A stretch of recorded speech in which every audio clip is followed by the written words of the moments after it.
Rip Van Winkle. Hello, this is Charlie, here to tell you the story of Rip Van Winkle by Washington Irving. You may notice I have a different accent than Natasha, Elizabeth, and Richard, who you usually hear on Story Nori. That's because I live in the United States, in the state of Alaska. My daughter Tevi and I have been playing Story Nori stories on our local radio station, KTNA Talk Kitna, for quite some time. One day, I asked Bertie why he didn't play many stories from America. Well, Bertie thought it would be a splendid idea to share some American tales, but he believed they would sound best if read with an American accent. But who to do that? Well, here I am. Be careful what you ask for when you talk to a frog. As you probably know, America was settled by people from all over the world. As it happens, this story takes place in the state of New York, in the vicinity of the Hudson River, which was originally settled by the Dutch. The story spans the time just before and just after the American Revolutionary War, when 13 colonies, including New York, gained independence from Britain and the British king, King George III.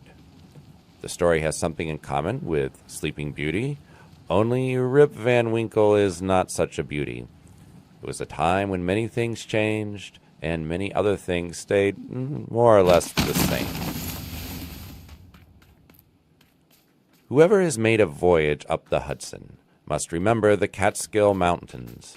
They are a branch of the great Appalachian family and are seen away to the west of the river, swelling up to a noble height and lording it over the surrounding country. Every change of season, every change of weather, indeed, every hour of the day produces some change in the magical hues and shapes of these mountains, and they are regarded by all the good wives, far and near, as perfect barometers.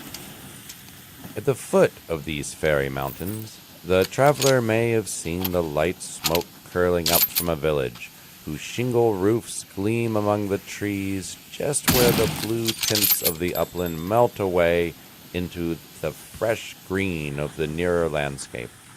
It is a village of great age, having been founded by some of the Dutch colonists in the early times of the province, just about the beginning of the government of the good Peter Stuyvesant, may he rest in peace. And there were some of the houses of the original settlers standing within a few years, built of small yellow bricks brought from Holland, having latticed windows and gable fronts surmounted with weathercocks. In that same village, and in one of these very houses, there lived, many years since, while the country was yet a province of Great Britain, a simple, good-natured fellow of the name of Rip Van Winkle. He was a descendant of the Van Winkles who figured so gallantly in the chivalrous days of Peter Stuyvesant and accompanied him to the siege of Fort Christina. He inherited, however, but little of the martial character of his ancestors. I have observed that he was a simple, good-natured man. He was moreover a kind neighbor and an obedient, henpecked husband. Certain it is that he was a great favorite among all the good wives of the village, who took his part in all family squabbles, and never failed, whenever they talked those matters over in their evening gossipings, to lay all the blame on Dame Van Winkle. The children of the village, too, would shout with joy whenever he approached. He assisted at their sports, made their playthings, taught them to fly kites and shoot marbles, and told them long stories of ghosts, witches, and Indians. Whenever he went dodging about the village, he was surrounded by a troop of them, hanging on his skirts, clambering on his back, and playing 1,000 tricks on him, and not a dog would bark at him throughout the neighborhood. The great error in Rip's composition was a strong dislike of all kinds of profitable labor. It could not be from the want of perseverance, for he would sit on a wet rock with a rod as long and heavy as a lance, and fish all day without a murmur, even though he should not be encouraged by a single nibble. He would carry a fowling piece on his shoulder for hours together, trudging through woods, swamps, uphill and down dale to shoot a few squirrels or wild pigeons. He would never refuse to assist a neighbor, even in the roughest toil, and was a foremost man at all country frolics for husking Indian corn or building stone fences. The women of the village, too, used to employ him to run their errands and to do such little odd jobs as their less obliging husbands would not do for them. In a word, Rip was ready to attend to anybody's business but his own. But as to doing family duty, keeping his farm in order, he found it impossible. His children, too, were as ragged and wild as if they belonged to nobody. His son, Rip, promised to inherit the habits with the old clothes of his father. He was generally seen trooping like a colt at his mother's heels, equipped in a pair of his father's cast-off breeches, which he had much ado to hold up with one hand, as a fine lady does her train in bad weather. Rip Van Winkle, however, was one of those happy mortals, of foolish, well-oiled dispositions who take the world easy, eat white bread or brown, whichever can be got with least thought or trouble, and would rather starve on a penny than work for a pound. If left to himself, he would have whistled life away in perfect contentment, but his wife kept continually dinning in his ear about his idleness, his carelessness, and the ruin he was bringing on his family. Morning, noon, and night her tongue was incessantly going, and everything he said or did was sure to produce a torrent of household eloquence. Rip had but one way of replying to all lectures of the kind, and that, by frequent use, had grown into a habit. He shrugged his shoulders, shook his head, cast up his eyes, but said nothing. This, however, always provoked a fresh volley from his wife, so that he was fain to draw off his forces and take to the outside of the house, the only side which, in truth, belongs to a henpecked husband. Rip's sole domestic adherent was his dog Wolf, who was as much henpecked as his master, for Dame Van Winkle regarded them as companions in idleness, and even looked upon Wolf with an evil eye, as the cause of his master's going so often astray. True it is, in all points of spirit befitting an honorable dog, he was as courageous an animal as ever scoured the woods. But what courage can withstand the ever-enduring and all-besotting terrors of a woman's tongue? The moment Wolf entered the house, his crest fell, his tail drooped to the ground or curled between his legs. He sneaked about with a gallows air, casting many a sidelong glance at Dame Van Winkle, and at the least flourish of a broomstick or ladle he would fly to the door with yelping precipitation. Times grew worse and worse with Rip Van Winkle as years of matrimony rolled on.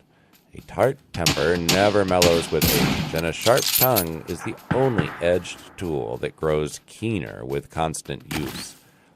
For a while, he used to console himself, when driven from home, by frequenting a kind of perpetual club of sages, philosophers, and other idle personages of the village, which held its sessions on a bench before a small inn, designated by a rubicund portrait of His Majesty George III. Here they used to sit in the shade of a long, lazy summer's day, talking listlessly over village gossip or telling endless, sleepy stories about nothing. But it would have been worth any statesman's money to have heard the profound discussions which sometimes took place when by chance an old newspaper fell into their hands from some passing traveler. How solemnly they would listen to the contents, as drawled out by Derrick Van Bummel, the schoolmaster, a dapper, learned little man who was not to be daunted by the most gigantic word in the dictionary, and how sagely they would deliberate upon public events some months after they had taken place. The opinions of this junto were completely controlled by Nicholas Vetter, a patriarch of the village and landlord of the inn, at the door of which he took his seat from morning till night, just moving sufficiently to avoid the sun and keep in the shade of a large tree, so the neighbors could tell the hour by his movements as accurately as by a sundial. It is true he was rarely heard to speak, but smoked his pipe incessantly. His adherents, however, for every great man has his adherents, perfectly understood him and knew how to gather his opinion.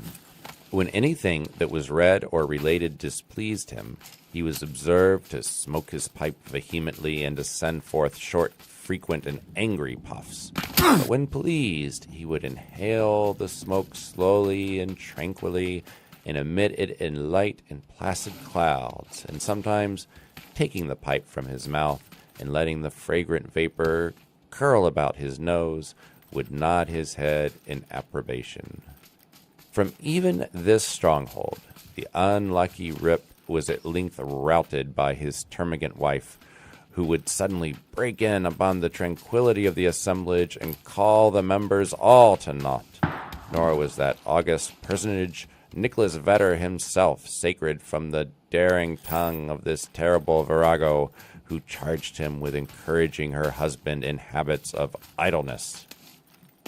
Poor Rip was at last reduced almost to despair, and his only alternative to escape from the labor of the farm and clamor of his wife was to take gun in hand and stroll away into the woods. Here he would sometimes seat himself at the foot of a tree and share the contents of his wallet with Wolf, with whom he sympathized as a fellow sufferer in persecution. "Poor Wolf," he would say, "thy mistress leads thee a dog's life of it, but never mind, my lad, whilst I live thou shalt never want a friend to stand by thee." Wolf would wag his tail, look wistfully in his master's face, and if dogs can feel pity, I verily believe he reciprocated the sentiment with all his heart. In a long ramble of the kind, on a fine autumnal day, Rip had unconsciously scrambled to one of the highest parts of the Catskill Mountains. He was after his favorite sport of squirrel shooting, and the still solitudes had echoed and re-echoed with the reports of his gun. Panting and fatigued, he threw himself, late in the afternoon, on a green knoll, covered with mountain herbage that crowned the brow of a precipice. From an opening between the trees, he could overlook all the lower country for many a mile of rich woodland. He saw at a distance the lordly Hudson, far, far below him, moving on its silent but majestic course with the reflection of a purple cloud or the sail of a lagging bark, here and there sleeping on its glassy bosom, and at last losing itself in the blue highlands. On the other side, he looked down into a deep mountain glen, wild and lonely, the bottom filled with fragments from the overhanging cliffs and scarcely lighted by the reflected rays of the setting sun. For some time, Rip lay musing on this scene. Evening was gradually advancing. The mountains began to throw their long blue shadows over the valleys. He saw that it would be dark long before he could reach the village, and he heaved a heavy sigh when he thought of encountering the terrors of Dame Van Winkle. As he was about to descend, he heard a voice from a distance hallooing, "Rip Van Winkle! Rip Van Winkle!" He looked round. He could see nothing but a crow winging its solitary flight across the mountain. He thought his fancy must have deceived him, and he turned again to descend when he heard the same cry ring through the still evening air. "Rip Van Winkle!